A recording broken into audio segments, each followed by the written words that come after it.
इस कायनात का सबसे पहला गुनाह क्या था और सबसे पहला गुनाह करने वाला कौन था?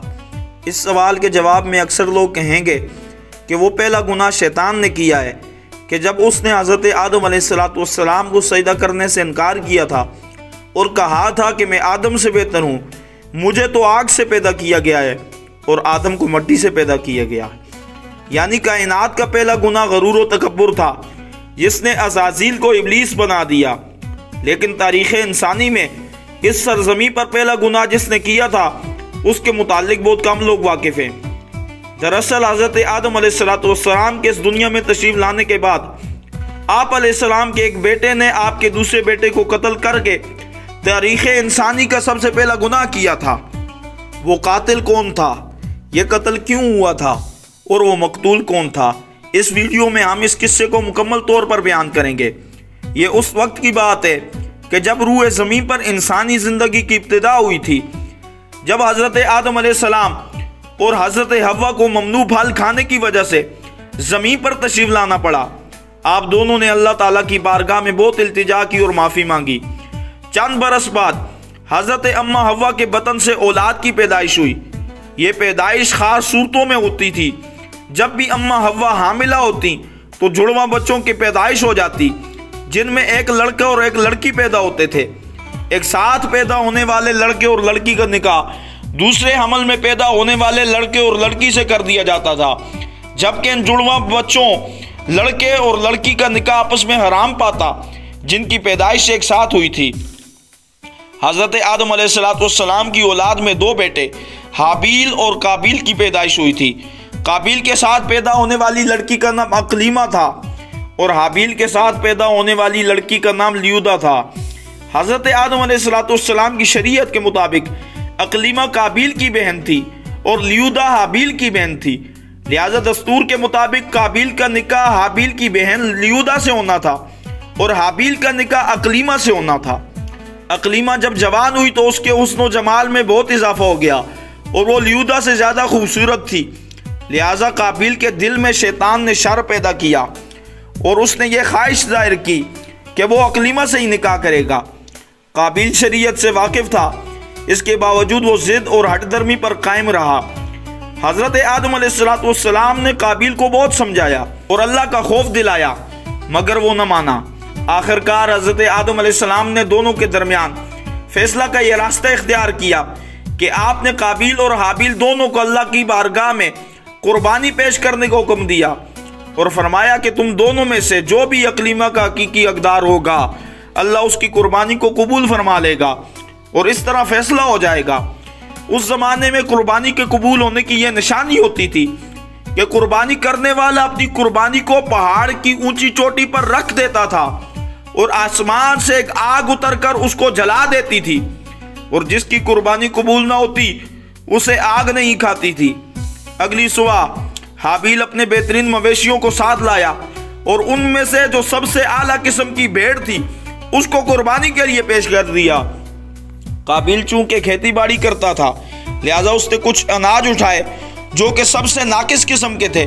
काबील ने सोचा अगर उसकी कुर्बानी कबूल हो गई तो वैसे भी अनाज को जल जाना है, तो अच्छी फसल को बर्बाद करने का क्या फ़ायदा।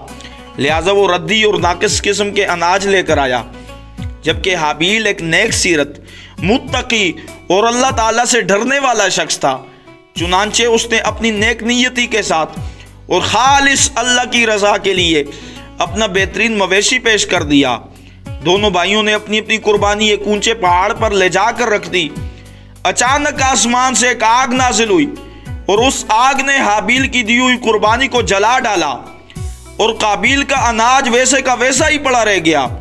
यूं फैसला हो गया कि खुदा हाबील की कुर्बानी से राजी है और काबील से नाखुश है। यह देखकर काबील गुस्से में आ गया और इंतकाम की आग में जलने लगा। उसने सबके सामने ये ऐलान कर दिया कि वो हाबील को जान से मार देगा। इसके जवाब में हाबील ने उससे कहा कि अगर तुम्हारी कुर्बानी कबूल नहीं हुई तो उसमें मेरा क्या कसूर है, बल्कि तुम्हें तो यह करना चाहिए था कि परहेजगारी की राह इख्तियार कर लेते। इस सूरत में शायद तुम्हारी कुर्बानी भी कबूल हो जाती, और अगर तुम मुझे मारना ही चाहते हो तो मेरा कतन कोई ऐसा इरादा नहीं है। मैं इस हाल में तुम पर कुछ हाथ नहीं उठाऊंगा। मैं इसे बहुत बड़ा जुल्म समझता हूँ। काबिल हसद की आग में जल रहा था, उस पर इस नसीहत का कोई असर ना हुआ। उस वक्त तो काबिल वहां से चला गया, लेकिन वो हाबिल को मारने की तदबीर करने लगा।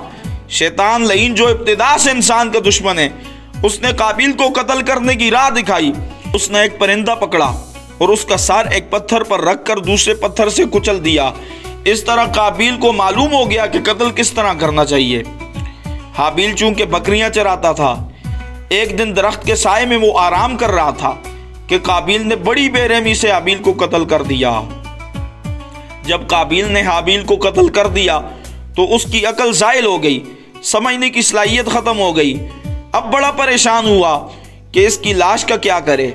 इस तरह छोड़ने में यह खतरा था कि दरिंदे उसकी लाश को खा जाएंगे, तो वो अपने भाई की लाश को बोरी में डालकर फिरता रहा, यहाँ तक कि लाश बदबूदार हो गई। लाश को छुपाने का कोई तरीका भी उसे नहीं आ रहा था। बड़ा परेशान हुआ कि करूँ तो क्या करूँ।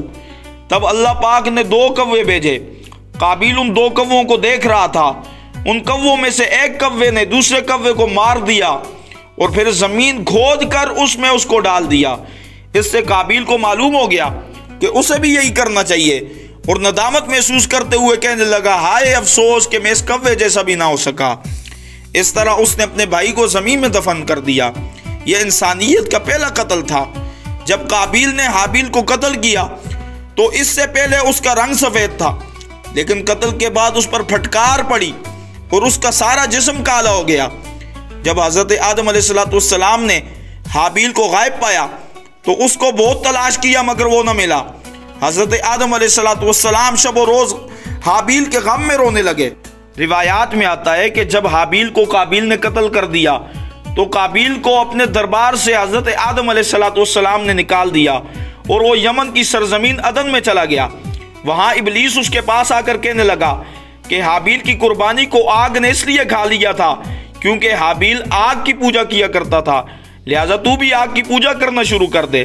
चुनांचे काबिल पहला शख्स था जिसने आग की पूजा की और जमीन पर यह पहला शख्स था जिसने अल्लाह ताला की नाफरमानी की, और यह जमीन पर पहला वो शख्स था कि जिसने खूने नाक किया।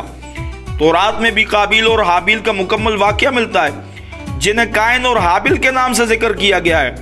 तो रात के बाप पैदाइश में इस वाक़े का जिक्र इस तरह आया है कि चंद रोज के बाद यूं हुआ कि कायन अपने खेत का हदिया खुदावंद के वास्ते लाया और हाबिल भी अपनी भेड़ बकरियों के कुछ पेलूठे बच्चों का हदिया लाया, और खुदावंद ने हाबिल को और उसके हदिये को मंजूर कर लिया, पर कायन को और उसके हदिये को मंजूर न किया। इसलिए कायन निहायत गज़बनाक हुआ और उसका मुंह बिगड़ गया। और कायन ने अपने भाई हाबिल को कहा, और जब वो दोनों खेत में थे तो यूं हुआ कि कायन ने अपने भाई हाबिल पर हमला किया और उसे कत्ल कर डाला। खुदावंद ने कहा, अब तू ज़मीन की तरफ से लानती हुआ। तब कायन ने खुदावंद से कहा कि मेरी सजा बर्दाश्त से बाहर है। देख, आज तूने मुझे रूए ज़मीन से निकाल दिया है और मैं तेरे हुजूर से रूपोश हो जाऊंगा और ज़मीन पर खाने खराब और आवारा रहूंगा, और ऐसा रहूंगा कि जब कोई मुझे पाएगा तो मुझे कत्ल कर देगा। सो कायन खुदावंद के हुजूर से निकल गया और अदन के मशरक की तरफ नूद के इलाके में जा बसा। तफसीर तबरी के अंदर मौजूद है कि काबिल का अंजाम यह हुआ कि उसके एक लड़के ने, जो कि अंधा था, पत्थर मारकर काबिल को कत्ल कर दिया, और यह बदबख्त आग की पूजा करते हुए कुफ्र और शिर्क की हालत में अपने ही लड़के के हाथों मारा गया। हदीस पाक में आता है कि नबी अलैहिस्सलाम ने फरमाया, ज़मीन में क़यामत तक जो भी खूने नाक होगा उसके अजाब का एक हिस्सा और बोझ काबिल पर भी होता है, क्योंकि उसने सबसे पहले कत्ल का तरीका ईजाद किया था। तो काबिल वो पहला शख्स था कि जिसने रूए ज़मीन पर कत्ल किया था और खूने नाहक किया था और अपने ही भाई को मारा था। अल्लाह तबारक व तआला सबके भाइयों को आपस में इत्तिफाक से रहने की तौफीक अता फरमाए। अल्लाह तबारक व तआला हम सबको सिराते मुस्तकीम पर चलने की तौफीक अता फरमाए। अस्सलामु अलैकुम व रहमतुल्लाहि तआला व बरकातुहू।